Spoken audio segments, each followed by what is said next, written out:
하나님 말씀 보시겠습니다. 요한일서 4장 17절로부터 21절까지 말씀.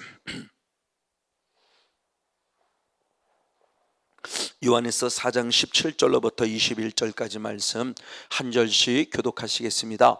이로써 사랑이 우리에게 온전히 이룬 것은 우리로 심판날에 담대함을 가지게 하려 함이니 주의 어떠하심과 같이 우리도 세상에 그러하니라.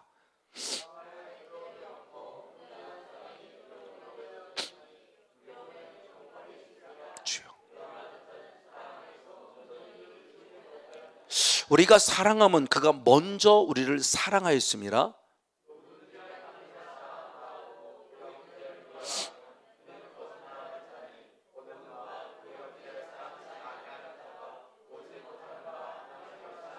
다 같이 있습니다. 우리가 이 계명을 주께 받았나니 하나님을 사랑하는 자는 또한 그 형제를 사랑할지니라. 아멘. 할렐루야. 이제 오늘의 말씀은 지난주 말씀에 이어서 방금 읽었던 17절로부터 21절까지 말씀을 통해서 하나님의 사랑이 내게 더 온전히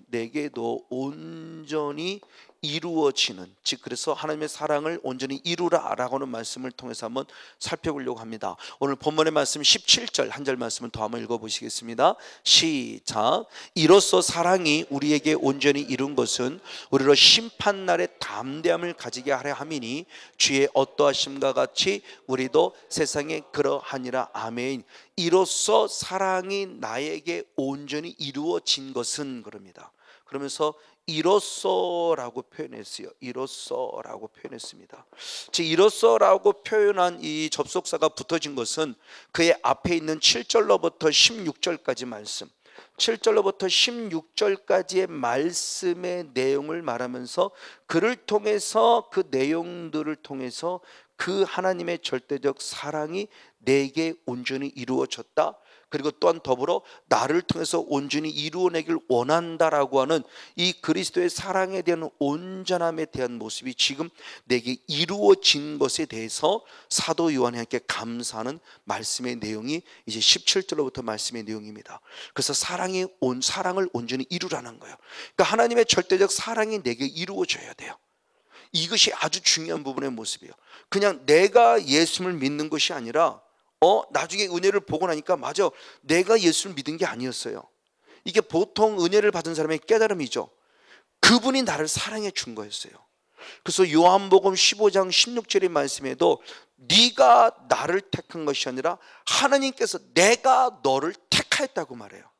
근데 우리는 내가 예수를 믿은 것처럼 말해진다는 거죠. 저는 성결교 목사이기 때문에 이게 더 강했어요. 왜? 교리적으로 그게 예정론이니까 너무 강하니까. 그래서 자유의지라는 개념이 상당히 강해요. 틀린 건 아니에요. 근데 그게 너무 교리적으로 강하다 보니까 내가 믿은 거예요. 내가 믿었다가 자꾸 나오는 거예요. 내가 기도했다고 나오고요. 그러다 보니까 까딱 잘못하면 율법주의자적인 사람의 계명에 빠지기 쉽고, 까딱 잘못하면 내 의에 사로잡히기 쉬워요. 교리를 말하는 건 아닙니다. 그러나 제가 이 은혜를 잊고 예정론이라는 입장 속에서 절대적 주권이라는 개념이 조금 더 확실하게 잡히면서 이게 은혜가 되고 보니까, 그래서 제가 이 요한일서를 강의하면서 요한일서 1장 2장을 강의할 때 참 많이 고백했어요. 로마서를 강의할 때보다 오히려 구원이 확신이 생겼다는 말을 여러분들에게 수시로 많이 고백을 했어요. 정말 이제는 그게 믿어지는 거예요. 절대적 주권이라는 것이 내가 주님을 택하고 믿은 것이 아니라 주님이 나를 택하여 주심으로 말미암아 내가 주님을 믿을 수밖에 없는 은혜를 주신 그 은혜, 이게 너무너무 감사한 거예요 진짜. 그러니까 이 은혜 속에 대한 부분의 모습이 바로 그분으로서 주님이 나를 온전히 사랑했다고 말하는 이 사랑의 개념, 그 사랑의 개념에 대한 설명이 바로 들어가는 겁니다. 그래서 바로 이런 모습을 통해서 하나님의 자녀가 되었다는 이 모습에 대한 설명이 요한일서 3장 1절을 이렇게 표현했습니다. 요한일서 3장 1절. 네, 같이 한번 읽겠습니다. 보라, 아버지께서 어떠한 사랑을 우리에게 주사 하나님의 자녀라 일컬음을 얻게 하셨는고 우리가 그러하도다. 그러므로 세상이 우리를 알지 못함은 그를 알지 못함이라. 아멘. 즉 하나님의 사랑이 내게 온전히 이루어졌다는 그 표현을 얘기할 때 보라, 아버지께서 어떠한 사랑을 나에게 주셨다 그래요. 그러니까 내 하나님의 그 사랑이 내게 이루어졌는데, 그것을 사도 요한은 또 앞에서는 어떠한 사랑이 내게 이루어졌다, 이 사랑의 결과 내가 누가 되었다? 하나님의 자녀가 되었다라고 고백하는 내용이에요. 그러면 이 어떠한 사랑이 과연 뭐냐는 거지. 이 어떠한 사랑, 이 어떠한 사랑을 잘 알고 있는 대로 절대적 하나님의 사랑인데, 그것을 잘 표현한 것이 요한복음 3장 16절 말씀이죠. 요한복음 한번 3장 16절 말씀 역시 한번 있습니다. 네, 한번 같이 한번 있습니다. 시작. 하나님이 세상을 이처럼 사랑하사 독생자를 주셨으니 아멘. 이는 저를 믿는 자마다 멸망치 않고 영생을 얻게 하리 하심이라. 이 어떠한 사랑을 똑같이 사도 요한이 요한복음에는 하나님이 세상을 어떻게라고 그랬어요? 이처럼 사랑하셨다고 표현했어요. 그 어떠한 사랑, 이처럼, 그 이처럼의 모습이 뭐냐? 이는 이 사랑하사 누구를? 독생자를 주셨다는 거예요. 이처럼 사랑이 독생자. 그럼 독생자를 주셨다는 사랑을 또한 반면에 로마서 사도 바울은 어떻게 표현했냐? 로마서 5장 8절을 봅니다. 로마서 5장 8절을 역시 봅니다. 같이 한번 읽습니다. 시작. 우리가 아직 죄인 되었을 때 그리스도께서 우리를 위하여 죽으심으로 하나님께서 우리에게 대한 자기의 사랑을 확증하셨느니라. 아멘. 이 어떠한 사랑, 하나님의 사랑이 내 안에 이루어졌는데, 그 하나님의 사랑이 무슨냐? 어떠한 사랑이다? 그 어떠한 사랑이 뭐냐? 이처럼, 그때 그 이처럼이 독생자를 주신 사랑인데, 그 사도 바울은 이 말씀을 그대로, 우리가 아직도 죄인이에요. 아직도 의인임에도 불구하고 또 죄인이에요. 아직도 죄인인데 주님이 내게 된 사랑, 이 어떠한 사랑, 이처럼 사랑을 확증시켜 준 거예요. 무엇을 통해서? 독생자를 무엇했다? 죽이셨다. 그리스도를 십자가에 못 박아 죽이심으로 나를 사랑한 사랑을 확증시켜 준 거예요. 할렐루야. 이게 정말 믿어지십니까? 이게 믿어져야 믿음의 가장 근본이에요. 이게 안 믿어지면 이거 구원 아니에요. 내가 구원 얻은 거 아니에요. 나 하나님의 자녀 아니에요. 이게 지성이 아니고 정말 믿어져야 돼요. 할렐루야. 그래서 제가 몇 번 간증을 했죠. 지금은 다른 교회를 갔습니다만 지금 꽤 오래됐죠. 그때 당시에 4학년 때, 초등학교 4학년 때 사무엘 캠프를 참석했어요.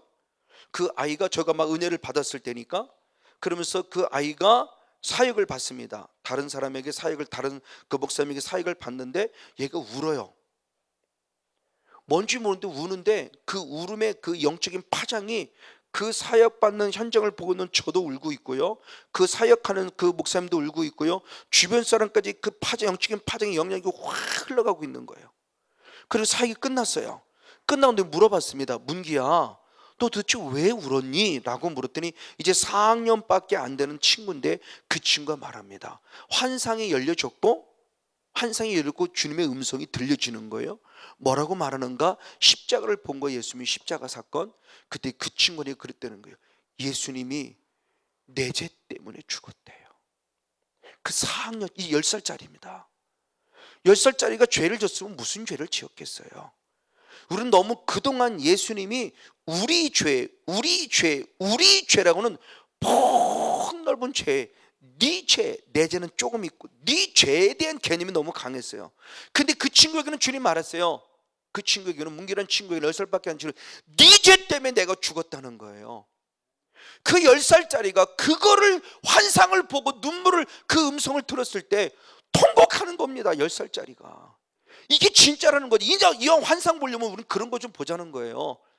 맨날 무슨 남의 무슨 뭐 저쪽 이렇게 목에 뭐 뱀이 칭칭한데 이런 것만 보지 말고 좀 나를 위해 죽으신 예수를 봐. 이게 진짜잖아요. 나하고는 상관없는 예수면 뭐하러 그게 환상입니까? 내게 들려주는 음성을 들어야죠. 남에게는 예언을 기가 막히게 잘하면서 왜 내게 주시는 음성은 못 듣느냐고요. 이게 저는 정말 아이러니였어요. 아이러니. 왜 남에게 예언하는 거 그렇게 잘해요? 하나님이 뭐라고 하시는데요? 막 그러는데 막상 왜 내게 주시는 음성은 못 듣냐고요. 이게 아이러니예요. 이게 뭐지? 왜 남을 향한 음성은 듣는데 왜 나를 향한 음성을 왜 못 듣지? 정말 참 두려워요. 그래서 예언한다는 것도 쉽지 않지만, 하나님의 음성 듣는다는 것도 쉽지 않지만, 그것을 분별하는 것도 쉽지 않지만 참 두려워요.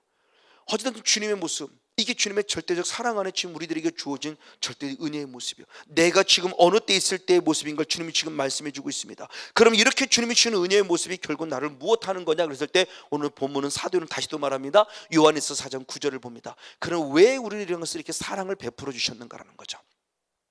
같이 한번 읽겠습니다. 시작. 하나님의 사랑이 우리에게 이렇게 나타난 바 되었으니 하나님이 자기의 독생자를 세상에 보내심은 저로 말미암아 우리를 무엇하려 함이라? 할렐루야. 우리를 무엇하기 위함이라고? 살리기 위함이에요. 자, 그럼 아까 앞전의 말씀에서는 우리를 살린다는 것의 통로가 되는 게 바로 영접이었어요. 그 영접을 통해서 하나님의 내 안에 거하심으로 말하는 내가 하나님의 자녀가 되었다는 증명해 주었어요. 하나님의 자녀가 되었다는 증명은 결국 내가 영적으로 지금 무엇하고 있다? 살아나고 있다라고 하는 증명해 주는 거다. 할렐루야. 저와 여러분 영이 살아있는 존재입니다. 아멘. 절대 죽어 있는 존재가 아니에요. 정말 이게 지성적으로 여러분이 좀 전달이 되는 게 아니라 저는 이게 영성으로 전달되기 원해요. 이게 강해지고 이게 막 믿어지고 이게 확신이 지금도 막 기름 부음 임하는데 이게 확신이 되니까 이제는 똑같은 환경 속에서 예전에도 그 어려움이 있었지만 지금도 똑같이 어려움이 있지만 어려움을 대처하고 어려움을 바라보고 어려움을 이기는 대영적인 가호가 달라지고 이제는 옛날에 어려움이었다면 그 어려움의 강도가 예를 들어 10을 느꼈다면 지금은 어려움의 강도를 9로 어려움의 강도를 8로 계속 줄여가면서 어려움이 아닌 거예요. 이제는요. 이 구원의 확신에 서니까 할렐루야. 내가 하나님의 자녀라는 것이 확실해지니까 아멘. 바로 이 모습인 것 같아요. 이 절대 주님의 절대 이 사랑이 내게 온전히 이루어졌다는 이 개념, 이로써 하나님의 사랑이 내게 이루어졌다라고 하는 것이 이 사도 요한이 말하고자 하는 의도가 과연 무엇일까? 사도 요한이 지금 계속 사도 요한을 통해서 사도 요한 안에 흐르고 있는 그 영성의 개념을 제가 지금 풀어보고 있는 거죠. 바로 이거 참의 자녀가 됐어요. 맞아요. 자, 그러면 이렇게 하나님의 사랑으로 하나님의 자녀 삼으신 것에 대한 모습에서 끝나냐? 아니다. 사도 바울은 다시 또 본문으로 사도 요한은 본문으로 돌아와 다시 한번 17절 이렇게 말씀합니다. 17절 말씀을 보겠습니다. 한 번만 더 한번 보겠습니다. 자, 한번 17절 말씀을 한번 더 보겠습니다. 시작. 이로써 사랑이 우리에게 온전히 이루어진 것은 우리로 심판날에 담대함을 가지게 하려니 주의 어떠하심과 같이 우리도 세상에서 그러하니라. 아멘. 자, 이로써라고 표현했어요. 그래서 하나님의 사랑이 내 안에 이루어진 것에 대한 부분을 얘기했고, 이 이루어진 것에 대한 부분의 모습을 무엇으로? 주의 어떠하심과 같이라고 표현했어요. 그럼 주의 모든 것으로, 그러니까 하나님의 것으로 끝나냐? 이것이 내게 이루어졌으면 이제는 중요한 말씀입니다. 주의 어떠하심과 같이, 그러면서 이제 무엇도, 누구도, 그럼 우리도 어떻게? 세상에, 그렇습니다. 우리도 세상에 그러함을 나타내야 한다. 아멘. 자, 이겁니다. 제가 이 의지를 깨닫고 여러분의 몇 번씩 전부 이렇게 선포하고 제가 고백한 얘기죠. 말씀은 진리입니다. 진리 말씀은 반드시 이루어집니다. 그 말씀은 내게 이루어져야 합니다. 그 내게 말씀이 이루어졌기에 나도 이제 말씀을 이루어내야 합니다. 아멘. 이루어진 것으로 끝나면 안 돼요. 내게 이루어졌네. 여기가 조사오늘로 끝남이 아니라 내게 이루어졌기에 나도 이제 말씀이 진리임을 이루어내는 통로가 돼야 돼요. 말씀이 진짜 진리라고 내게 이루어졌어요? 그러면 나도 이제 누군가를 향해서, 그게 남편이든 아내든 부모님은 자녀이든 형제든 목회자든 성도에게든 나아가 이 은혜를 전함을 통해서 말씀이 진리임을 확증시키는 통로가 돼야 돼요. 할렐루야. 내게 이루어졌으니. 지금 사도 요한이 그걸 얘기하는 겁니다. 어떠한 사랑을 통해서 이렇게 받았어요. 이게 절대적 주님의 은혜예요. 나 같은 죄인을.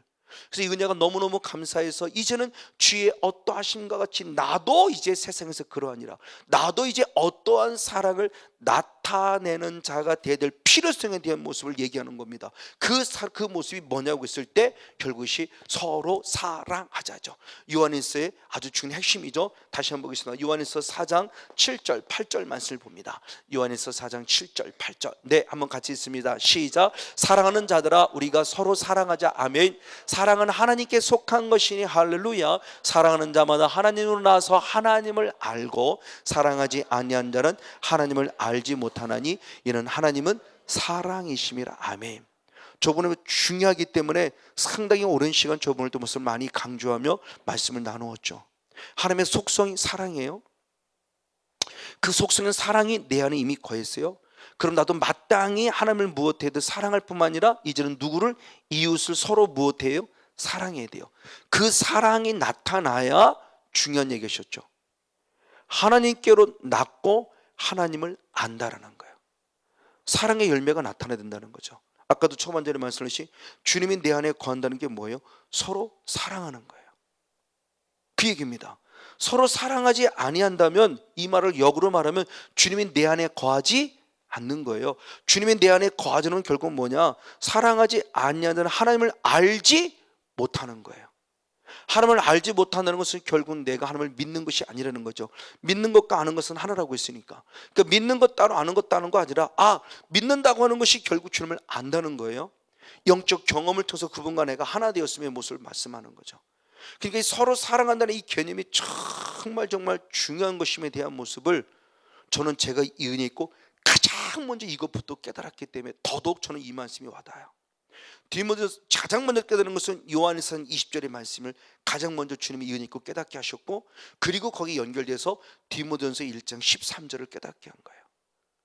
이 사랑이라는 이 개념이 이제는 새로워진 거예요. 우리의 가지고 있는 고정관념의 사랑의 개념이 아니었던 거죠. 근데 그 사랑을 내가 먼저 그리스도의 사랑으로 완전히 내게 느껴지고 내게 이루어져서 이루어진 말씀을 이제 이루어내는 그 모습 가운데 사도행전이 지금 본문에 말씀하고 있는 겁니다. 바로 그것이 무엇인가 대한 부분을 말씀할 때 요한에서 12절의 말씀을 한 번 더 확인해 봅니다. 지난주 말씀을 나눴던 부분인데 요한에서 12절 말씀 한 번 더 봅니다. 시작. 어느 때나 하나님을 본 사람이 없으되 아멘. 만일 우리가 서로 사랑하면 할렐루야. 하나님이 내 안에 거하시고 그의 사랑이 우리 안에 온전히 이루느니라. 할렐루야.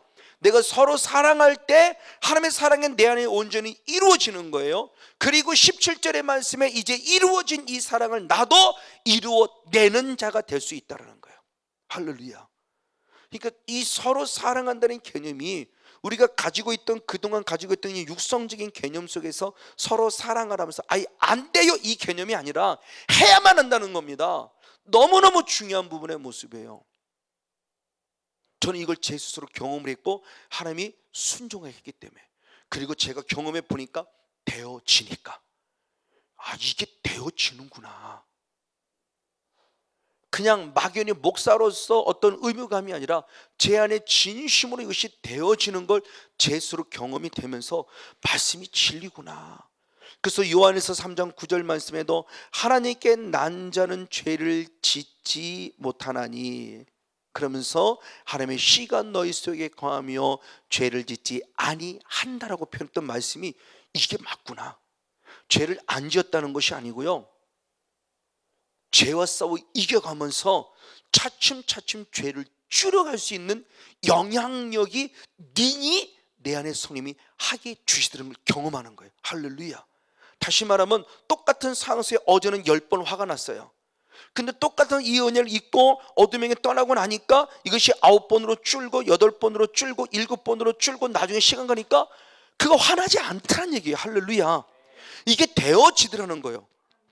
옛날 같으면 그것 때문에 자존심 상해야 되고, 예를 들면 그때 뭐 해야 되고, 예를 들면 내 안에 좀 표현은 못해도 내 안에 뭔가 마음의 상함이라도 있어야 되는데, 이제는 거들떠보지도 않고 그게 신경 써지도 않고 나중에 와서 그분이 미안합니다 그러는데 그래요 나는 그때 전혀 몰랐어요. 저는 이렇게까지 될 수 이게 가능해지는구나. 그래서 말씀이 진리구나. 그러면 천국 가니까 당연하겠구나. 이게 천국에서는 이게 미움이 있을 수가 없는 거구나. 근데 우리 이걸 포장하죠. 내 자존심이라고 포장합니다. 내 마지막 남아있는 자존심이라는 아주 나름대로 아름다워서 포장해놓고 이것만큼은 내가 못 죽어 이러죠. 아니요, 그것까지 죽어야 돼요. 주는 그것까지 죽이기를 원하세요. 천국 가서는 내 자존심 갖고 갈 겁니까? 하나님의 형상 갖고 가는 거죠. 천국에 가서 내 자존심이, 천국 가서 하나님 내 자존심이다 이럴 겁니까? 아니요, 내 자존심 없어요. 완전 하나님의 형상으로 회복된 곳이 천국입니다. 이것이 진정한 하나님의 나라예요. 근데 여기서는 안 그러거든요. 내 마지막 자존심이라고, 이것만큼은 내가 안 된다고. 그럼 주님도 그러죠. 나는 너를 위해서 이것만큼만 죽어줄게. 아니요, 주님이 완전히 죽으셔야 내가 구원 얻어요. 바로 이런 모습 가운데 영적인 모습이 조금만 더 열려지면 과연 나의 삶은 어떨 것인가라는 부분의 모습이 맞아요. 바로 이런 은혜를 통해서 하나님께서 우리 주시는 은혜 가운데 우리가 한 단계 더 나아가는 모습이 열매가 바로 나타나는 겁니다. 다시 한 말씀 볼 때 요한일서 4장 20절 말씀, 제가 가장 먼저 깨달았던 말씀이 내용이라고 그랬죠. 요한일서 4장 20절입니다. 같이 한번 읽습니다. 시작. 누구든지 하나님을 사랑하노라 하고 그 형제를 미워하면 이는 거짓말하는 자니 보는 바 그 형제를 사랑치 아니하는 자가 보지 못하는 바 하나님을 사랑할 수 없느니라. 아멘. 눈에 보이지 않는 하나님은 영이세요. 눈에 보이지 않는 하나님을 사랑한다 한다면 반드시 열매가 있어야 되는데, 눈에 보이는 사람, 눈에 보이는 이웃을 무엇해야 돼요? 사랑해야 돼요. 자, 이걸 지금 다시 또 한 번 더 반복, 역으로 말합니다. 눈에 보이지 않는 하나님을 사랑하지 않는 자는 눈에 보이는 사람의 모습을 사랑할 수 없다는 거죠. 다시 말하면 눈에 보이는 사람을 사랑하지 않고는 눈에 보이지 않는 하나님을 사랑한다는 것은 무엇이다? 거짓말이다. 그럼 우리는 그동안 너무 많은 거짓말을 해온 거예요. 저부터 시작해서 정말 너무나 많은 거짓말을 해오고, 그러고 난 당당히 난 천국 가? 괜찮아. 나는 천국 가? 괜찮아 라고 말해온 거예요. 이게 얼마나 우리의 신앙 안에 잘못되어 있냐는 거죠. 정말 잘못된 신앙이에요. 부부싸움을 안 함이 아니라 얼마든지 부부싸움 할 수 있죠. 유괴 조건 속에 있을 때. 그러나 영적인 사람은 빨리 깨달아서 결국 회개의 돌아옴으로 가정의 평안, 즉 내 안에 천국이 이루어지니까 가정 천국을 이루어가는 거예요. 근데 분명히 예수를 믿음에도 불구하고 못 살아요. 너하고 난 이혼해야 돼. 찢어져. 못 살아 더 이상. 이게 과연 합리적이고 합법적일까? 성경에는 어떻도 없죠. 간음한 것 이외에는 성경에는 절대 이혼의 대상이 될 수 없어요. 근데 오늘은 너무너무 많은 이유들 때문에 바로 우리는 수없이 이혼하고 있어요. 아픔이죠. 정말 큰 아픔이다. 이걸 단순히 육적인 조건으로 이해하면 불가능해요. 영적인 세계 안에서 이해를 해야만, 그럴 수밖에 없었구나. 제가 알고 있는 목사님도 그렇고 협력사회 중에도 그렇고 또 다른 목사님도 몇몇 분도 보지만 정말 마지막 최종적으로 도장 찍기 전까지 갔다가 이곳에서 은혜를 받고 완전히 회복돼서 이제는 이혼이 아니라 두 분이, 목사님과 사모님이 합력해서 선을 이루면서 얼마나 하나님의 나라를 이루어가는 목사님들이 몇몇 분 속에 제 분이 있어 보면서, 참 이게 진짜 기가 막힌 거구나. 이거 육으로 풀어볼 수 없어요. 이거 영이 아니면 풀어볼 수 없다는 거예요. 바로 그런 모습을 보면서, 그럼 다시 한번 역으로 말해서 이제는 그러면 반대로 하나님을 사랑한다고 말하는 형제를 미워한다는 것은 과연 무엇을 말하냐는 거예요. 즉 눈에 보이는 사람을 사랑하지 않으면서도 눈에 보이지 않는 하나님을 사랑한다고 말하면서 나름대로 하루 7시간씩 기도하고 전도도 기가 막히게 하고, 근데 집에만 가면 대판 싸우고. 저희 동교 목사님 교회에서 조그만 개척교회인데 그런 모습이 있어요. 인천에서 젊은 두 부부가 이사를 왔어요. 너무너무 잘해요. 그냥. 그러니까 목사님은 100만 대군을 얻은 겁니다. 아침에 일찍 일어나 남편이 픽업도 해주죠. 그래서 주일학교들 데려오죠. 성도들 데려오죠. 정말 100만 대군을 얻은 거죠. 큰 일꾼을 얻은 겁니다. 너무너무 기뻐했어요. 근데 오늘 성도들이 얘기합니다. 목사님 누구 집사님 얘기를 알아요. 뭐요? 큰일 났어요. 왜요? 동네 소문 났어요. 무슨 소문이 났느냐? 매일 부부싸움은 대판 싸웁니다. 매일 부부싸움은 소문이 나버렸어요. 그분은 어느 동네에 가서 3개월을 채 못 있어요. 또 이사가요. 그러니까 열심히, 주일날 수요일날 이런 일들 참 열심히 모이는 공동체 예배는 드리지만 막상 가정이라는 곳에 들어가서 가정의 울타리인데 교회가 되지 못하고 있어요. 거기는 지옥이에요. 거긴 지옥. 그러니까 동네 창피해서 이사 가는 거예요. 그 동네에서 창피하니까 또 이사 가는 거예요. 그 동네가 창피하니까 또 이사 가고, 어디 가도 정착 못해요. 만약 그분들이 지금에도 있다면 제가 그 동교 목사님한테 친구 모습 얘기를 해서라도 그분에게 은혜를 끼치는 뭐가 통로가 될 텐데, 그때는 저도 이 은혜를 몰랐어요. 그냥 왜 싸워? 이렇게만 얘기를 하지 싸우는 이유를 모르는 거죠. 근데 우리 그래서 그냥 싸운다고만 생각을 해왔던 거죠. 아니에요. 오늘 본문의 말씀이 바로 특별히 사도 요한은 인격적인 성삼위 하나님을 만나면서 성령 하나님을 만나면서 그런 요소 가운데도 중요한 요소를 말해요. 그러면 왜 하나님을 사랑하면서도 미워하냐는 거죠. 그 미워한다는 증거가 무엇을 말하고 있을 때 가장 먼저 요한일서 2장 9절을 봅니다. 요한일서 2장 9절을 내가 미워한다는 것이 내가 지금 어느 위치에 서 있는 걸 말합니다. 시작. 빛 가운데 있다 하며 그 형제를 미워하는 자는 지금까지 내가 어디에 있는 것이다? 어두운 가운데 있다. 빛 가운데 있는 것은 하나님 안에 있다는 거죠. 하나님 안에 내가 있다고 하면서도 지금 내가 무엇을 하고 있냐? 형제를 내가 무엇하고 있다? 미워하고 있다. 이 사람의 영적인 현주소가 뭐냐? 내가 지금 어디에 가운데 거하고 있다? 어두움 가운데 거하고 있다라고 그래요. 이게 영적인 현주소예요. 자, 분명히 예수님 믿어요. 빛이 있기 때문에. 하나님은 빛이라고 있으니까. 요한에서 바로 1장 5절에 빛 대신 하나님만이 있는, 하나님만이 있는데 삶은, 자, 영이라는 세계에서 하나님 믿어요. 나는 믿어요. 그럽니다. 그리고 열심히 교회 나와요. 근데 삶의 예배입니다. 삶의 예배는 형제를 무엇하고 있어요? 미워하고 있어요. 그럼 이 사람이 어디에 속한 자라고 그러냐? 하나님 안에 속한 자가 아니라고 그러는 거예요. 어디에 속해 있다? 어두움 가운데 속해 있다고 그래요. 그리고 나아가 11절은 또 한 번 더 설명했습니다. 11절은 조금 더 들어가서 11절을 봅니다. 역시 봅니다. 한번 11절 시작. 그의 형제를 미워하는 자는 어두운 가운데 있고 또 어두운 가운데 행하며 갈 곳을 알지 못하는 이는 어둠이 그의 눈을 무엇하게 했어요? 멀게 만들었어요. 그의 눈을 무엇하게 만들었다? 멀게 만들었다. 결국 영적인, 그러니까 내가 영의 모습 하나님 안에 있는 것 같지만 결국은 하나님만 있는 것이 아니라 어둠의 영에 붙잡힌 바 되어 영적인 눈의 분별력까지 잃어버리고 결국 사단에 속해 있는 내 모습이죠. 이것입니다. 자, 그러면 사도 바울이 이 고백을 한 거죠. 로마서 7장 24절의 말씀에 오라는 곤고한 자라고 그랬는데 왜 곤고한가를 봤더니 로마서 7장 21절의 말씀 그렇게 표현했죠. 로마서 7장 21절 열심히 봅니다. 시작. 그러므로 내가 한 법을 깨달았노니 곧 선을 행하기 원하는 나에게 악이 함께 있는 것이라. 이게 나라고는 오늘 처음 우리 몸이 거룩한 성령처럼 이게 우리라고는 몸이라 한다면, 자, 성령만 거하심이 아니라 무엇도 거하고 있다는 거예요. 성령만, 선이는 성령만 거하고 있는 것이 아니라 악이라는 존재가 거기 있으니 이 악의 존재는 결국 내게 뭐예요? 죄성, 마귀의 성향이 내 안에 같이 거하고 있는 거죠. 그럼 성령이 충만하면 싸워 이기는 거죠. 그러면 부부싸움도 덜 하겠죠. 찾으면 없어지겠죠. 즉 내 안에 성령 충만, 내 안에 천국이 이루어지면 가정 천국도 이루어진다는 겁니다. 근데 반대로 악한 영이 충만해 버리면 매일 그 집은 싸울 수밖에 없을 거예요. 지금 이 상태, 우리 지금 이 상태를 말하는 거예요. 근데 우리 전통적인 신앙에서는 뭐라고 하면 어떻게 성령이 있는데 어떻게 성령이 있는데 성령 안에 악한 영이 있을 수 있네 이렇게 배웠어요. 그러면서 조금 더 설명하는, 누구를 탓하고자 아닙니다. 설명합니다. 성령은 우리 영의 세계를 지배하고 악한 영은 혼의 세계를 지배한다 이렇게 설명합니다. 왜? 그래야 조금 더 우리가 뭐라고 그럴까? 그래야 조금 더 마음이 놓일 것 같아요. 왜? 악한 영은 절대 우리의 영을 건들지 않고 혼을 건드리니까. 그나마 영을 건드리면 나는 천국 갈 수 있다는 조금의 안위를 얻으니까.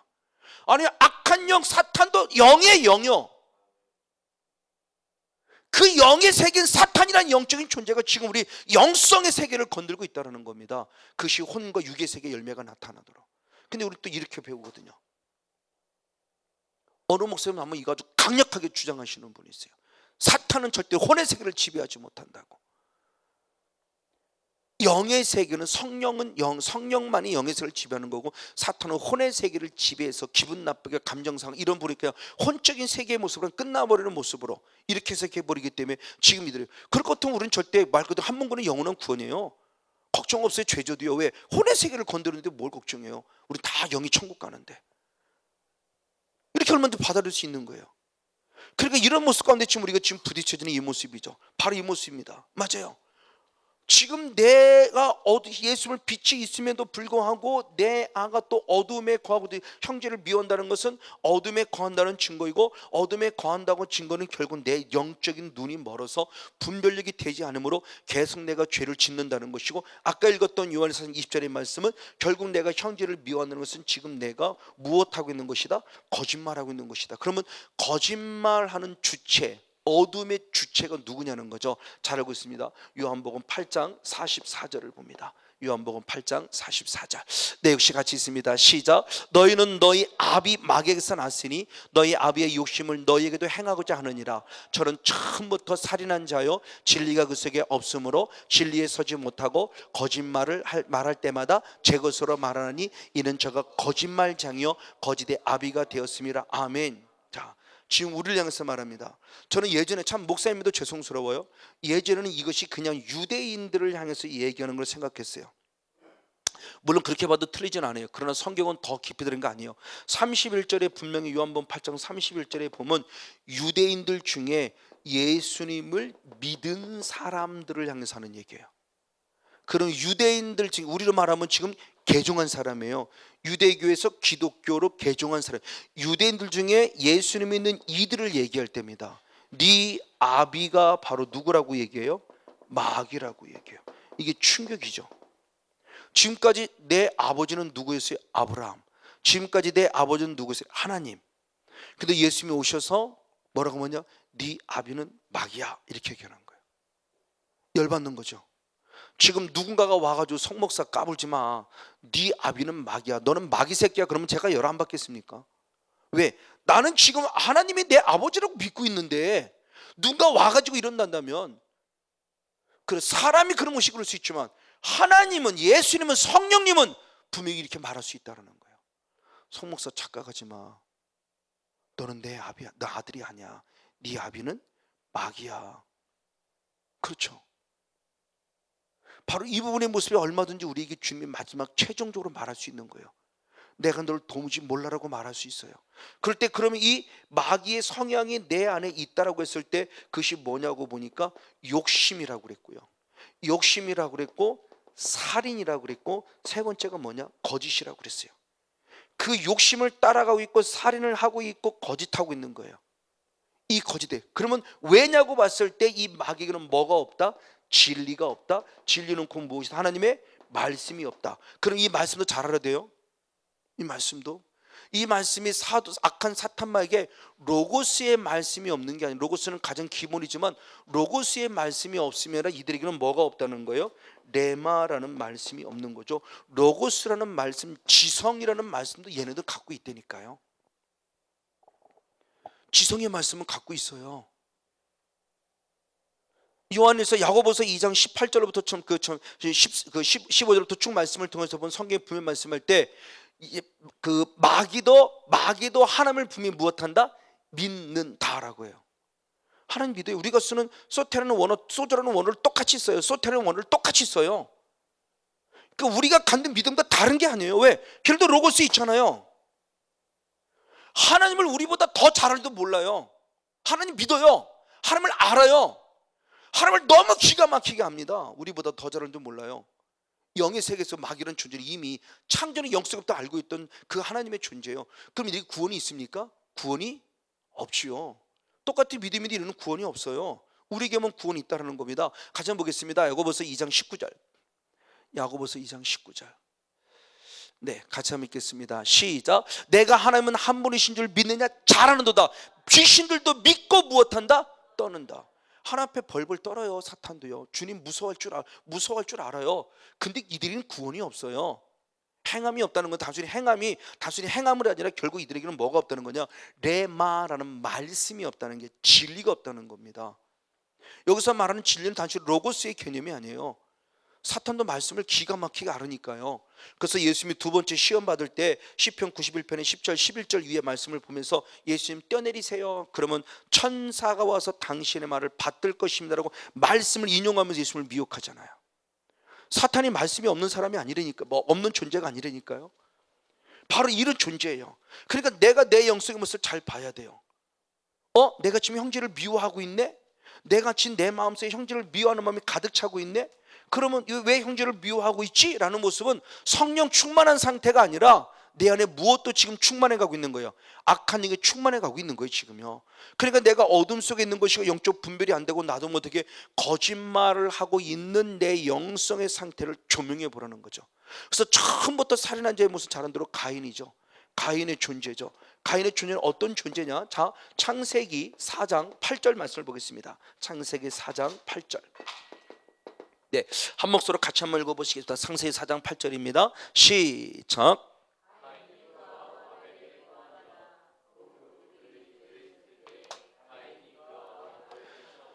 아멘.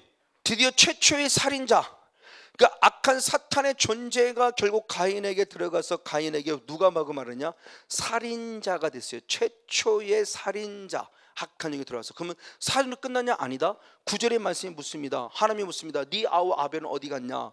주님이 몰라서 묻는 거 아니에요. 근데 뭐라고 답하느냐? 9절을 봅니다. 역시 한번 9절을 같이 한번 보겠습니다. 시작. 여호와께서 가인에게 이르시되 내 아우 아벨이 어디 있냐? 그가 그러되 내가 알지 못하나이다. 내가 내 아우를 지키는 자니까 라고 말하면서 자기가 죽였음에도 불구하고, 즉 내 아우를 어디 있냐 하는 것은 나는 네 행동을 다 알고 있다, 나는 너를 다 알고 있다, 내게 회개하라는 기회인데 그 기회를 숨겨버리죠. 숨겨버립니다. 그렇죠? 아담과 하와가 자기를 어떤 나무 잎으로 싹 숨기듯이 지금 가인이 똑같은 죄성을 가지고 태어난 또 다른 모습을 통해서 자기를 싹 내가 지키는 자 아닙니까? 라고 오히려 하나님 앞에 따지는 거예요. 거짓이에요. 살인과 거짓, 이게 다 내 안에 싹 든 욕심이에요. 욕심. 자, 이런 부분들의 열매들의 모습을 지금 말하고 있는 겁니다. 바로 이런 부분들의 모습. 그러면 가인이 왜 이렇게 될 수밖에 없었는가라는 것을 바로 사도 요한은 그렇게 말했습니다. 요한에서 3장 12절입니다. 요한에서 3장 12절. 영적으로 사도 요한은 보는 겁니다. 왜 가인이 그랬는가를 봅니다. 시작. 가인같이 하지 마라. 저는 악한 자에게 속하여 그 아우를 죽였으니 어찐 연고로 죽였느냐? 자기 행위는 악하고 그 아우의 행위는 의인이라. 아멘. 가인같이 하지 말라. 왜요? 가인은 왜 그랬는데요? 지금 서로 사랑하라는 말씀을 설명하는 부분의 모습입니다. 가인은 왜 그랬냐? 악한 자에게 속했다. 악한 자에게 속했다. 그래서 그의 행위는 무엇했다? 악했다라는 거죠. 이게 바로 열매를 보고 아는 거라고 그랬죠. 그 보고 안다라는 모습이 내가 누구냐는 거예요. 내가 나쁜 가지이고 나쁜 줄기이고 나쁜 나무이면 나쁜 열매를 만들 수밖에 없는, 내 본질을 찾게 하는 거예요. 본질. 그래서 제가 이 은혜를 읽고 지난달부터 시작해서 제가 본질에 대한 개념을 2시간 연거푸 좀 설명을 좀 나눴죠. 우리 가지고 있는 죄성의 우리 가지고 있는 본질의 양면성, 두 가지 양면의 본질을 보면서 내 본질을 보는 거예요. 하나님 믿어요. 하나님 믿는데 내 열매가 나빠요. 그러면 나는 하나님 믿는 원래 창조전의 영적 세웠던 창세기 1장 2절에 있던 그 하나님의 형상을 따면 본질이 아니라 에베소 2장 2절 3절의 말씀대로 본질상 누구? 진노의 자식은 본질의 열매를 맺은 걸 보면서 성목사 너는 내 아들이 아니야 라고 한다는 거예요.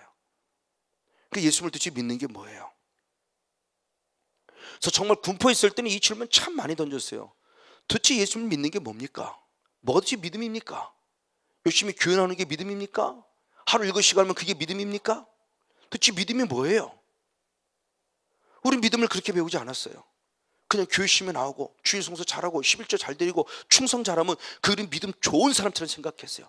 특별히 11조 잘 드리는 사람은 나중에 장로님 되기 쉬워요. 우리 이걸 믿음으로 배워왔어요. 아니요. 삶의 열매가 나타나야 돼요. 삶의 열매, 삶의 예배입니다. 저는 처음부터 목회지만 지금 신학교 졸업할 때부터 삶의 예배 초점을, 예배 성공자가 되자는 초점을 참 맞추고 지금까지도 목회하는 부분 속에 제 핵심입니다. 변함없는 핵심이에요. 근데 우리 삶의 예배가 너무나 없었어요. 그러니까 주변 사람들에게, 아니 특별히 기독교인들의 안티를 통해서, 불신자가 우리를 봄이 아니라 기독교 내에 있는 그 또 다른 안티들을 통해서 그 사람들이 우리를 가서 욕할 때 우리 기독교 아니라 개독교라고 욕하고, 목사가 아니라 먹사라고 욕하고, 목사는 맨날 먹는 것밖에 모른다고 말하고, 이게 마음 아픈 얘기죠. 사실은 안 그런데 진짜 거의 90%에 가까운 목사님은 먹을 건 못 먹잖아요. 못 먹는 목사님이 더 많잖아요. 우리 같이 목사이지만 먹을 건 못 먹는 목사님이 더 많은데 왜 우리는 이렇게 욕을 먹어야 되지? 그 누군가의 욕심 때문이겠죠. 그 누군가의 욕심이 그 비춰지니까 일반 목사는 다 그런 줄 아는 거죠. 정말 안타까운 부분이죠. 어쨌든 바로 이런 부분의 모습이에요. 그럼 중요해요. 이 악한 자가 속했다고 하는데 악한 자가 뭐냐? 그러니까 제가 영의 세계를 모르니까 그럴 때는 그냥 악한 자 그러면 그냥 나쁜 사람에 속했다는 개념. 왜? 우린 그렇게, 왜? 해석이 그렇게 돼 있으니까. 근데 영에서 지금 사도 요한은 영적인 분을 얘기하고자 오는데, 이 악한 자를 속했다는 단순히 나쁜 사람이라는 개념이 아니라 이 악한 자가 누구인가에 대한 설명을 사도는 정확하게 본 거예요. 왜? 똑같은 말씀입니다만 바로 주님께서 말씀하는 부분 가운데 마태복음 13장 29절의 말씀을 보겠습니다. 마태복음 13장 29절. 참 19절. 마태복음 13장 19절의 말씀이 길가밭의 예를 들면 그렇게 표현했습니다. 시작. 아무나 천국 말씀을 듣고 깨닫지 못할 때는 누가 왔다? 악한 자가 와서 그 마음에 뿌리는 것을 빼앗나니 이는 곧 길가에 뿌린 자다. 아멘. 자, 길가밭인데 말씀을 빼앗긴 것에 대한 부분을 말해요. 말씀을 빼앗겼는데 누가 빼앗았냐 그랬을 때 마태는 어떻게 봤냐? 악한 자가 와서 빼앗았다 그래요. 근데 똑같은 말씀이 누가복음 8장 12절이나 마가복음 4장 15절에서는 누가복음에서는 마귀라고 말했고 마가복음에서는 사단이라고 말했어요. 자, 똑같은 말씀인데 마태와 마가와 누가가 다 달리 표현했어요. 마태는 악한 자라고 표현했고 마가는 사단이라고 표현했고 누가는 마귀라고 표현했어요. 마귀가 빼앗아갔다는 거예요.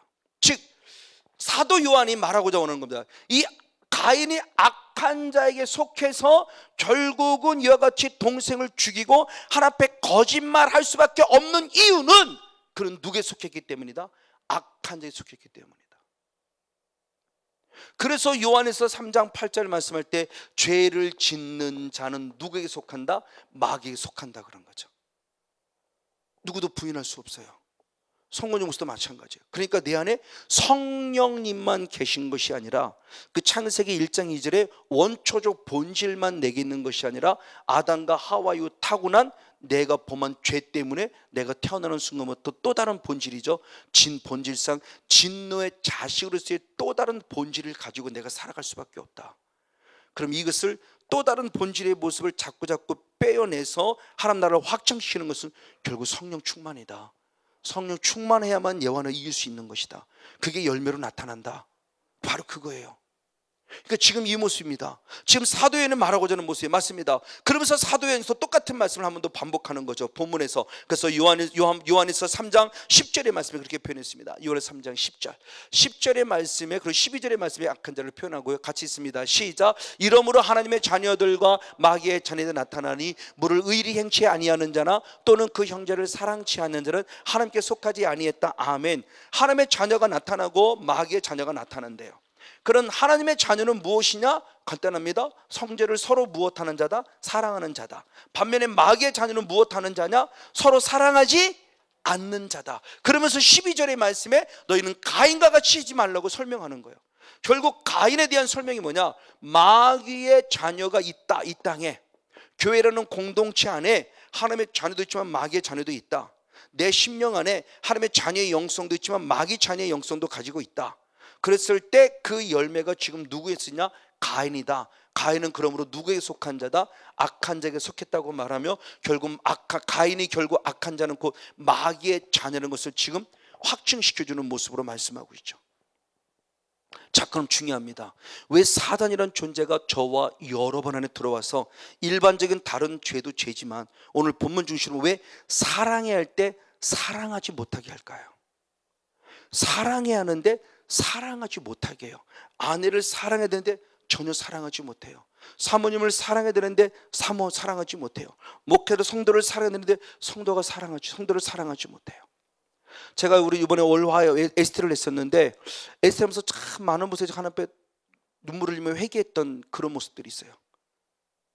신입 협력 사역자들의 간증을 들으면서 여러 예를 들으면서 아차, 내 안에 저 첫사랑을 또 놓치고 있지는 않나?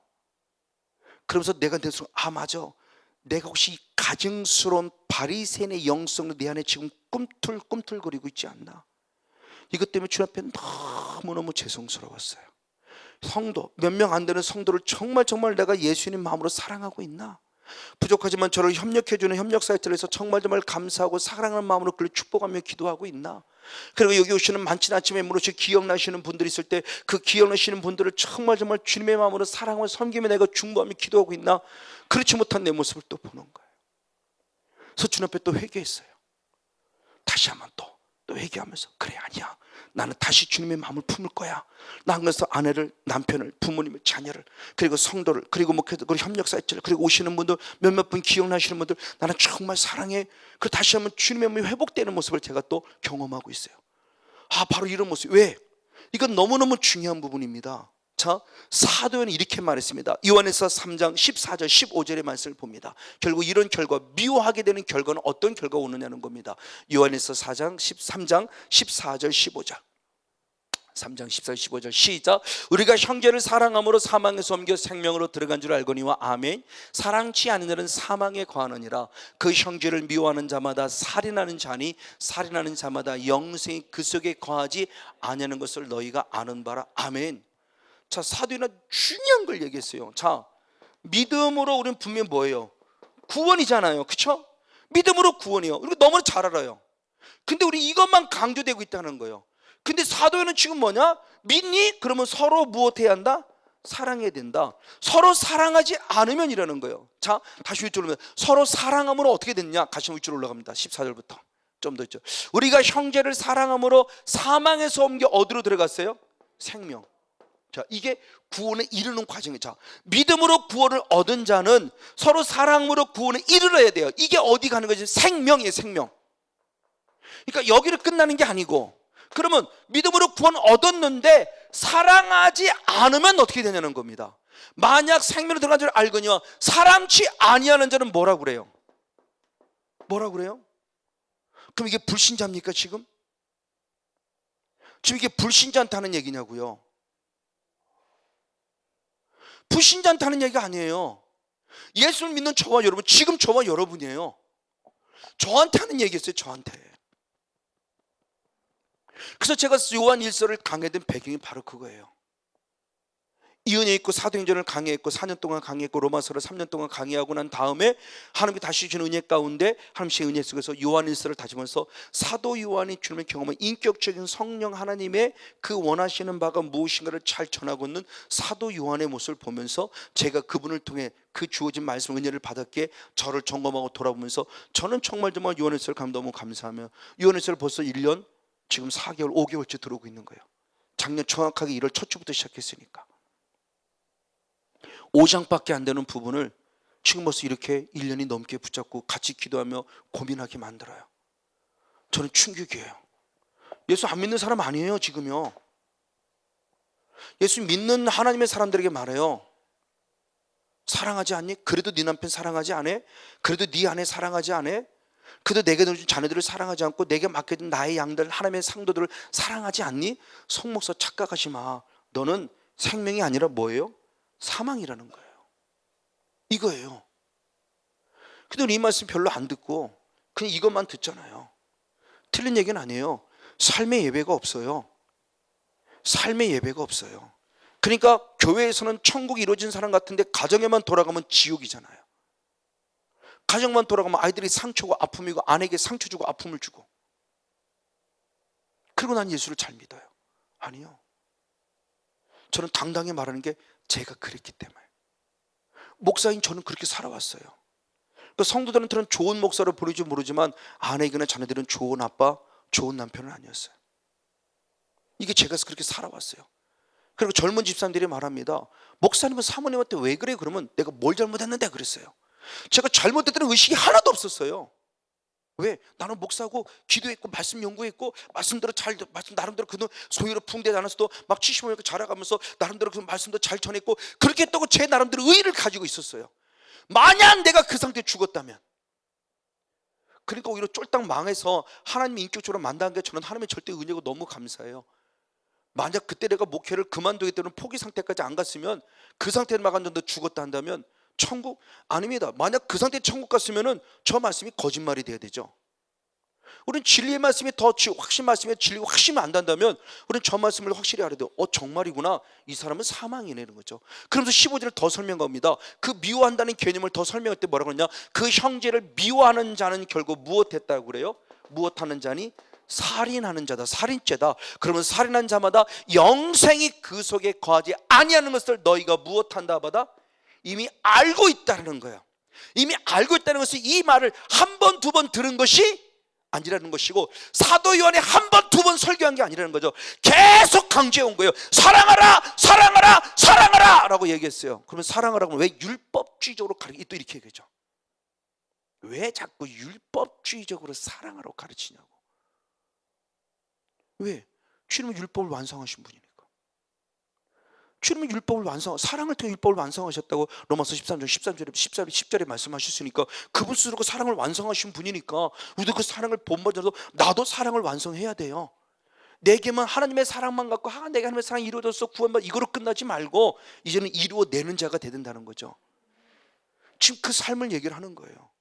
그러면 사도 요한이 갑자기 아니요, 예수님의 말씀을 기억하는 겁니다. 예수님은 뭐라고 그러냐? 마태복음 5장 22절의 말씀을 봅니다. 마태복음 5장 22절. 역시 한번 같이 있습니다. 시작. 나는 너에게 이르노니 형제에게 노하는 자마다 심판을 받게 되고 형제에 대하여 나가라 하는 자마다 공에 잡히게 되고 미련한 놈이라 하는 자는 어디에 들어간다? 지옥불. 저건 예수님의 얘기입니다. 예수님이 직접 산상보훈 가운데 저는 복음해요. 형제를 미워해요, 형제를 살인해요, 형제의 노예요, 형제에 대해서 라가의 쌍욕을 해요, 그리고 미련한 놈이라고 무시해요. 주님께서는 우리들이 뭘 말씀하냐는 거예요. 분명히 주님이 친했어요. 지옥이라고 그랬어요. 그들은 예수 믿으면 다 끝이에요. 나 예수 믿으면 괜찮아. 괜찮아. 아니요, 뭐가 괜찮습니까? 안 괜찮습니다. 지옥입니다. 근데 그나마 천국 가는 걸 가르쳤어요. 회개예요. 근데 이 회개도 정상적으로 가르치지 않았어요. 비정상적으로 가르쳤어요. 이 회개를 그냥 하나님께 회개하면 다 된다고 생각. 아니요, 성경에서는 분명히 말할 때 하나님한테 범한 죄는 하나님과 1대1로 해결이 되지만 사람에게 범한 죄는 절대 1대1로 해결 안 됩니다. 사람과 사람 사이에 먼저 풀어야 돼요. 그리고 하나님께 와야 하나님이 그 죄를 용서한다고 그랬어요. 근데 이 관계를 안 가르쳐 주는 거예요. 이거를 안 가르쳐 주고 내 남편에게, 내 아내에게, 시부모에게, 친정 부모에게, 형제에게, 목회자에게 또는 성도에게 완전히 잘못해놓고도 나는 깠다고 하나님 잘못해 용서해 주세요. 하나님은 용서했다 안 하는데 나 용서받았어라고 자기 신념 속에 쌓이면서 나 용서받았어 얘기해요. 아니에요. 분명히 달라요. 자, 그런데 사람에게 용서받는 건 힘들지만 사람이 어떻게든 사람과 사는 것에서 해결돼서 하나님과의 관계에서 회복이 되지면 이 땅에서의 죄에 대한 모습에 벌이나 이런 것이 약하고 작고 나로 끝나요. 근데 성경에 보면 하나님과의 관계에서 범한 죄는 하나님과 1대1로 해결이 되지만 놀랍게 이것이 보응의 차원에서는 내 후손들에게 3대 4대까지 흘러간다는 모습을 100%는 아니지만 거의 성경의 모습을 이렇게 보고 있어요. 좀 더 지금 연구하고 있습니다만 바로 이런 모습에서 양부분의 모습에 같이 걸린 모습도 있지만 거의가 모습이 이렇게 해가는 모습을 보면 이게 거의 맞구나. 그러니까 하나님과의 관계는 결국 3대 4대로 가요. 하나님과 1대1로 해결이 되지만 사람과의 관계는 1대1로 해결하기는 어려워요. 그래서 사람과의 관계를 해결해야 되고 하나님 앞에 해야 돼요. 남편한테 무릎 꿇어야 돼요. 저는 자녀 앞에 무릎 꿇었어요. 꿇어야 돼요. 용서를 구해야 돼요. 용서를 받아야 돼요. 아니 혹시 용서를 안 해준다 할때 나는 용서를 구해야 돼요. 그리고 하나님께서 용서를 구할 때 주님께서 말할 때 알았다, 내가 네 죄를 용서해 준다요. 이게 되질 않아요. 근데 나는 용서받았다요. 이게 미투 문제잖아요. 이번에요. 그 안태그신가가 누군가가 동영상 간증해도. 그래서 제가 이은이 저도 간증하는 게 참 중요를 많이 느껴요. 간증이 까딱 잘못하면 하나님의 영광 돌리는 간증이고 하나님의 행하시는 을 간증이 아니라 내가 뭐를 했다가 간증이 돼요. 그래서 처음부터 그랬지만 간증에 대한 부분 저 누구보다 간증을 중요시 여기고 간증을 많이 권장하지만 간증 속에서 많은 부분 속에서 저는 그분을 매달리는 유님을 봐요. 몇몇 사람들이 협력사 얘기를 들으면서 아픔을 느끼면서 그들은 안 했지만 더 많이 조심하자는 얘기를 많이 해요. 그래서 설교할 때도 거의 간증거리 안 합니다. 아주 특별한 경우 아니거나 어떤 목사님 와서 얘기를 했어요. 저를 너무너무 사랑해 주기 때문에 목사님도 어떻게 있었고 뭐가 있었고 자꾸 얘기를 해야 많은 사람이 와, 저 목사님이 능력인 줄 알고 쫓아오고 그러죠. 좀 얘기 좀 하세요. 그래서 제가 정중하게 감사하다고 그러고 제가 만난 하나님은 잠잠하라고 했기에 저는 아무 말하지 않습니다 라고 분명히 말씀을 드렸어요. 몰라 제가 만난 하나님은 그랬어요. 각자 만난 하나님이 다르겠지만 제가 만난 하나님은 제게 원하는 영성은 그거였어요. 왜? 저보다 저를 더 잘하시는 하나님은 분명히 제가 교만해질 걸 알기 때문에 성목사한테 너한테는 그러지 말라고 하시는 것 같아요. 어쨌든 바로 이런 부분들. 그래서 정말 하나님께서 내게 들어와 하시는 모습 가운데 나는 어떤 간증을 남기고 어떤 삶을 살 것인가, 삶이라는 부분 속에 너무너무 중요한 부분의 모습을 지금 우리에게 가르쳐주고 있다는 거예요. 지옥입니다. 다시 말하면 사단이란 존재가 저와 여러분이 계속 들어와서 죄를 범하게 합니다. 본문 중심이다. 왜 사랑하지 못, 다른 죄도 있지만 오늘 본문처럼 왜 사랑하지 못하게 하지라는 것은 간단해요. 성목사 결국 천국이 아니라 어디 가게 하려고 하는 거예요? 지옥이요. 그럼 성령 사역으로 다시 조명해 볼 수 있죠. 성령 사역을 단순히 병 고침 받고 뭐 좋은 일 있고 뭐 환상 보려고? 아니요. 천국 가기 위해서요. 성령 사역을 통해서 여기에 초점 맞추라는 얘기를 하는 겁니다. 천국 가려고 위해서요. 천국 가기 위해서. 왜? 하나님의 나라가 내려드는 것은 뭐냐? 성령을 심려 귀신을 쫓아남으로 하나님의 나라가 이루어진 것이고 이걸 되찾는 것이고 이 땅에 살아가는 하나님의 나라의 삶을 사는 것으로 끝남이라 진짜 영원한 천국을 소망하며 살게 하는 하나님의 거룩한 뜻이 있다. 저는 이 모습을 뒤늦게 발견해 보는 거죠. 아니, 이 은혜 있고 발견해 보는 거죠. 그래서 저는 여기에 초점 맞고 제발 여기에 초점 맞춥시다. 현상을 더 늦춰하지 말고 천국 얘가 내 안에 있으면 자꾸 죄짓게 함으로 결국 성목사 쓰러뜨려 넘어뜨려서 지옥 가게 열고 있기 때문에 아니야, 나는 이 모습이 반드시 천국이야. 그래서 인격적인 선물을 모셔드리고 능력의 성령을 통해 치유되고 회복되어지고 그래서 주님의 형상을 더 닮아가고 천국되어지는 모습들, 바로 이런 모습이 저와 여러분들 날마다 덧입혀지기를 주님을 간절히 축복하고 축원을 드립니다. 자, 그러면 이렇게 형제를 사랑한가의 결과는 또 어떤 결과냐? 다시 본문으로 돌아옵니다. 요한일서 4장 17절. 요한일서 4장 17절 같이 한번 읽습니다. 시작. 이로써 사랑이 우리에게 온전히 이룬 것은 우리로 심판날에 무엇함을? 담대함을 가지게 하랍니다. 아멘. 왜 사랑하라 하느냐는 겁니다. 사랑할 때 어느 날에, 심판날에 내가 하나님 앞에 무엇하는 자? 당대한, 당당한, 담대한 자. 즉 하나님 앞에 내가 온전히 설 수 있는, 강하고 담대하게 설 수 있는 그런 열매 있는 삶을 살아가기 위해서다. 하나님 앞에 왜 사랑해야 되느냐? 천국이에요. 천국은 천국인데 천국 가서 그냥 신이가 아니라 당당하게 하나님 앞에 심판했을 때 하나님, 나는 하나님 말씀 이루어드리고 왔습니다. 내 의가 아니라 하나님은 나를 통해서 그 일을 하게 하시는 데 감사해서 하나님 앞에 섰을 때 당당이죠. 그래서 에베소 6장 13절의 말씀에도 영적 싸움을 해야 할 이유가 뭐냐? 하나님 앞에 당당히 무엇하기 위함이라 그랬어요? 서기 위함이다. 영적 싸움을 싸우는 이유죠. 하나님 앞에 당당히 서기 위함이에요. 분명히 말씀했어요. 저는 이것을 그냥 반대로 넘어짐의, 서다라는 반대의 말씀, 넘어짐의 모습을 통해서 영적인 부분의 모습을 풀어보고 있었습니다만 하나님 앞에 당당히 서기 위함이에요. 오늘 사도 요한도 말합니다. 성건영 목사를 더부터 우리 모두에게 말합니다. 서로 사랑하십시오. 그래서 하나님의 심판 앞에 담대하십시오. 당당함을 가지십시오. 떳떳하십시오. 할렐루야. 하나님 앞에 당당히 서게 하기요. 주님이 분명히 말씀하는 부분의 모습입니다. 맞습니다. 바로 이런 모습을 가지고 살아야 될 모습을 말씀하고 있죠. 요한일서 2장 28절 똑같은 말씀을 했어요. 요한일서 2장 28장 역시 한번 같이 있습니다. 시작. 자녀들아 이제 그 안에 거하라. 아멘. 이는 주께서 나타내신 바 되면 그의 강림하실 때 우리로 담대함을 얻어 그 앞에서 부끄럽지 않게 하려 함이라. 할렐루야. 내가 주님 안에 거한다는 것을 사랑한다는 열매라고 그랬죠. 서로 사랑한다는 것은 무엇이냐? 주님이 오실 그때 담대함을 얻어 그 앞에 부끄럽지 않게 하려 함이라. 할렐루야. 그것이 남편에게, 아내에게, 부모님에게, 자녀에게. 집사람이 은혜 있고 얼마 안 됐을 때 사모님 저를 만났을 때 정말 그때 뭐 모든 사람이 다 알아들어서 난리가 났었으니까 어느 사모님을 사역합니다.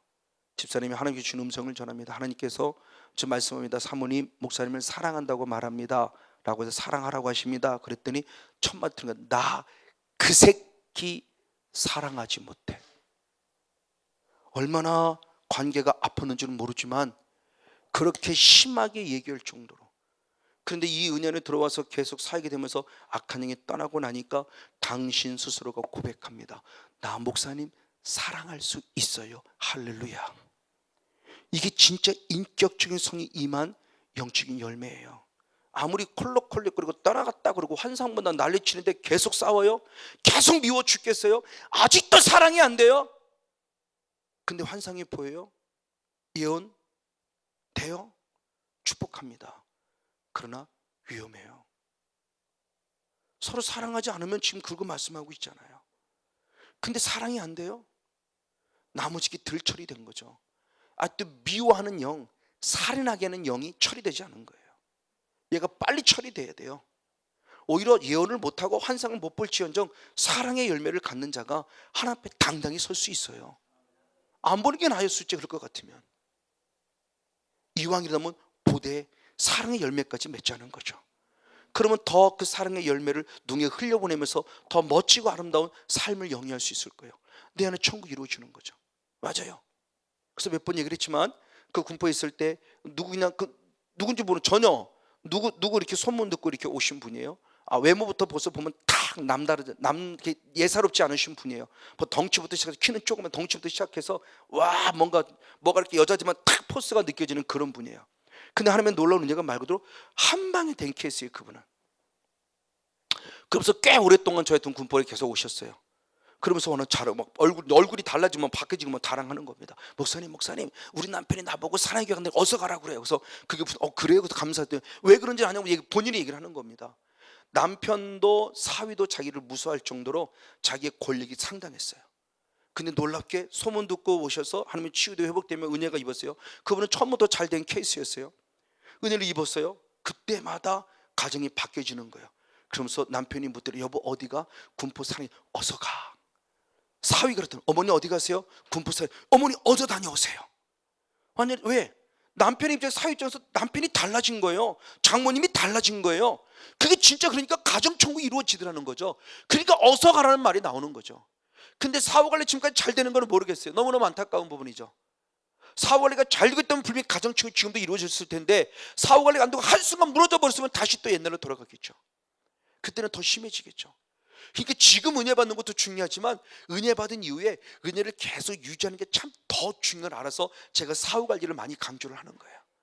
사후관리가 안 되면 한순간 또 무너져 버립니다. 어쨌든 주님이 주신 은혜의 모습 맞습니다. 이런 모습을 통해서 주님께서 우리 앞에 들을 수 있는 모습에 더 당당하고 섰을 때 하나님 앞에 당당의 모습, 기쁨의 모습, 그것이 결국 뭐냐? 내가 주님 앞에 서는 당당의 모습은 결국 계명을 지켰다는 모습인데 요한일서 3장 12절 말씀과 21절 말씀과 22절 말씀 21절 말씀과 22절 말씀 즉 같이 한번 읽겠습니다. 시작. 사랑하는 자들아 만일 우리 마음이 우리를 책망할 것이 없으면 하나님 앞에서 담대함을 얻고 아멘 무엇인지 구하는 바를 그에게 받나니 이는 우리가 그의 계명들을 지키고 그 앞에서 무엇 하시는 것이라 기뻐하시는 걸 행함이라 아멘.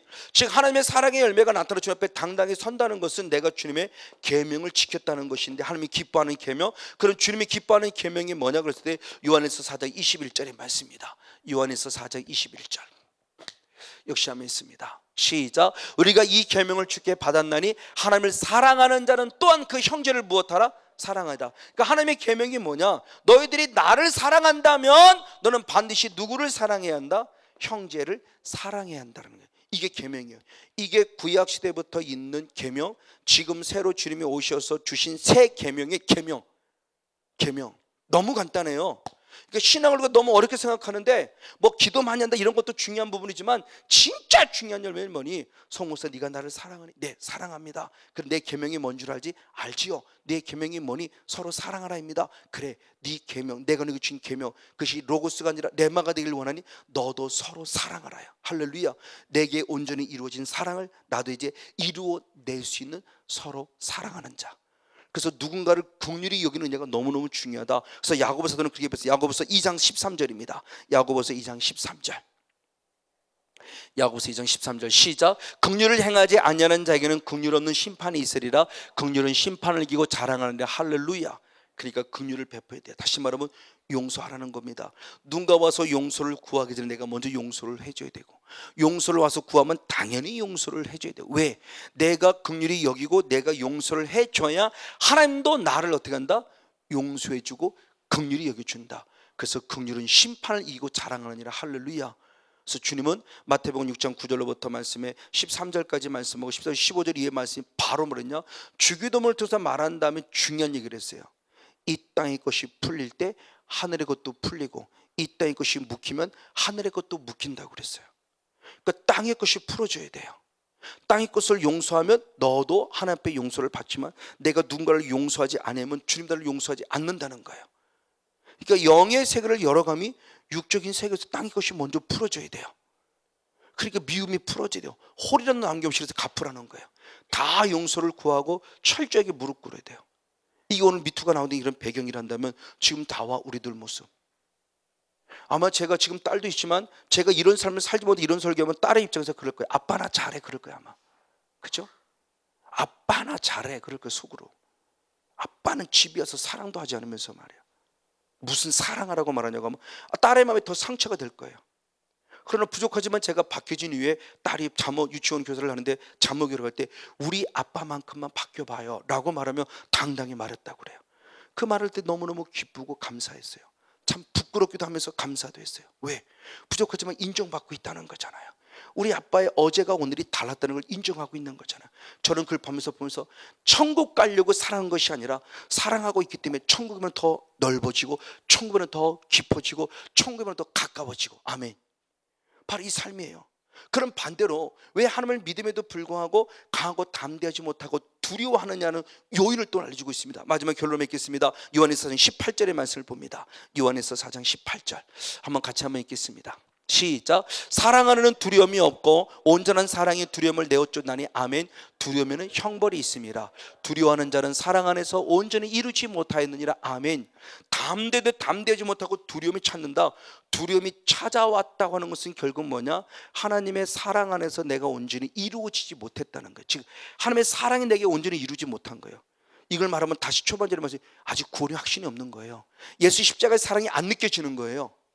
이 감격을 못 누려본 거예요. 십자가 사랑이 내 안에 없어요. 주님의 십자가의 죽으심의 은혜가 내 안에 없는 거예요. 지성으로는 압니다. 로고스로는 압니다. 근데 레마가 되지 않습니다. 내 마음속에 새기지 않아요. 십자가의 사랑이 전혀 없어요.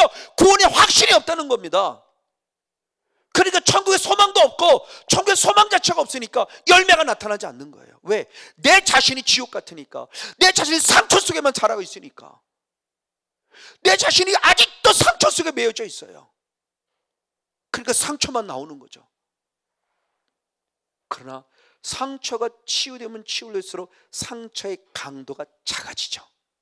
오늘 또 치유받으면 더 작아지고 더 치유받으면 더 작아져서 나중에는 상처가 끄집어 나와봐야 그 상처가 누구도 상처받지 않을 만큼 이제는. 그래서 계속 성령 충만받으며 계속 우리 치유도 회복될 은혜가 바로 이거예요. 그래서 사랑을 나눠주라는 거예요. 그래서 사도 바울의 모습은 이렇게 고백했죠. 로마서 1장 11절 말씀. 로마서 1장 11절 같이 한번 읽습니다. 시작. 내가 너희 보기를 심히 원하는 것은 아멘. 무슨 신령한 은사를 너에게 나누어 줘 너희를 무엇하게 견고케 하려면. 할렐루야. 영의 은사를 너에게 뭐냐 나누어 주기 원한다. 흘려보낼 수 있을 만큼. 그렇죠. 근데 완벽하지 않습니다. 지난주에 오랜만에 열매론을 얘기했죠. 파괴라는 열매와 태어나라는 열매. 첫 열매는 파괴 열매인데 그 파괴라는 열매는 우리가 육으로 볼 때는 보잘것 없어 보이지만 하나님께는 그 파괴라는 열매를 따야만 태어나라는 완벽한 열매를 맺어요. 그러니까 스스로가 완벽하려고 하지 마세요. 하나님 이만큼은 주시더라도 누군가 영향력을 입히세요. 영향력을 주세요. 나눠주세요. 저희 임파테이션이에요. 영어로 임파트, 나눠줬다는 겁니다. 신령한 은사를 사도 바울이 로마 교회에 나눠준 거예요. 이게 임파테이션이에요. 지금 우리가 하고 있는 임파테이션 나눠준 겁니다. 그걸 왜? 그를 더 경고케 하려고. 완벽해서 아니요. 사도 바울도 부족함에도 불구하고 나중에 바나바 대판 싸울 정도로 부족해요.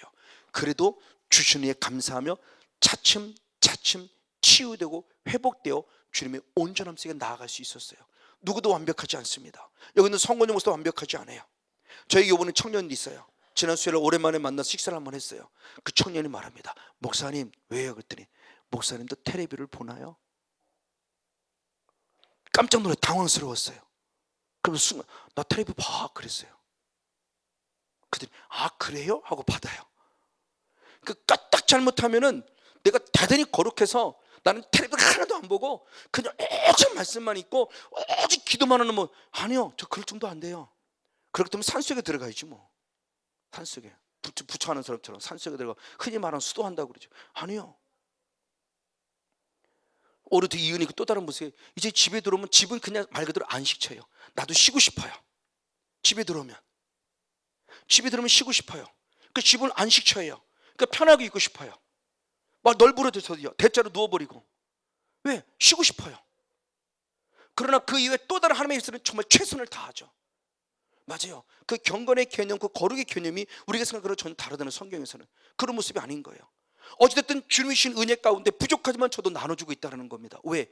그럴 때 상대방이 살고 나도 살고 있다는 증거가 되기 때문에. 아멘. 그럼 여러분도 마찬가지요. 작다고 하지 마세요. 작지만 나누세요. 한 달란트 나누기를 원합니다. 그러면 열매를 맺습니다. 할렐루야. 그래서 나눠주는 자가 돼야 돼요.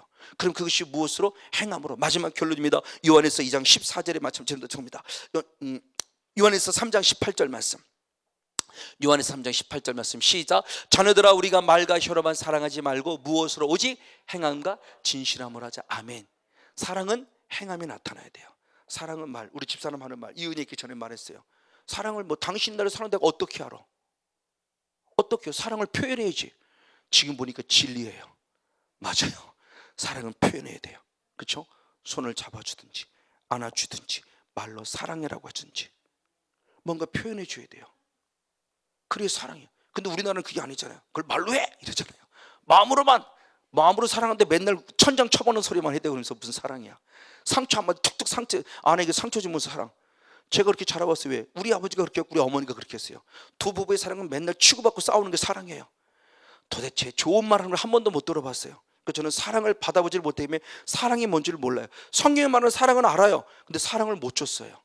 이은이 있고 주님이 저를 변화시켜 주니까 사랑을 줄 수 있는 자가 됐어요. 사랑이 먼저 조금씩 알아가야 이게 사랑이구나, 이게 사랑이구나. 근데 그것을 말합니다. 말과 혀로만이 아니라 실제화되어지는 삶을 통해서. 할렐루야. 이게 그리스도의 향기입니다. 이게 그리스도의 편지입니다. 이게 그리스도의 빛입니다. 맞습니다. 이 하나님의 절대적 사랑이 내 안에 이루어졌습니다. 구원의 감사와 감격 강하게 있기를 축복합니다. 그리고 이제는 이 사랑을 나타낼 수 있는 자들 원합니다. 더 이루어드릴 수 있는 자를 원합니다. 그 열매는 사랑입니다. 사랑합시다. 사랑을 나눕시다. 사랑을 줍시다. 그래서 내 안에 이루어진 천국만큼 사랑을 나눌 때 가정천국이 이루어지고 교회 천국이 이루어지고 더 나아가 공동체 천국을 이루어가는 성령 충만한 주인공 우리 모두가 되어지기를 주님으로 간절히 축복하고 축원을 드립니다. 할렐루야.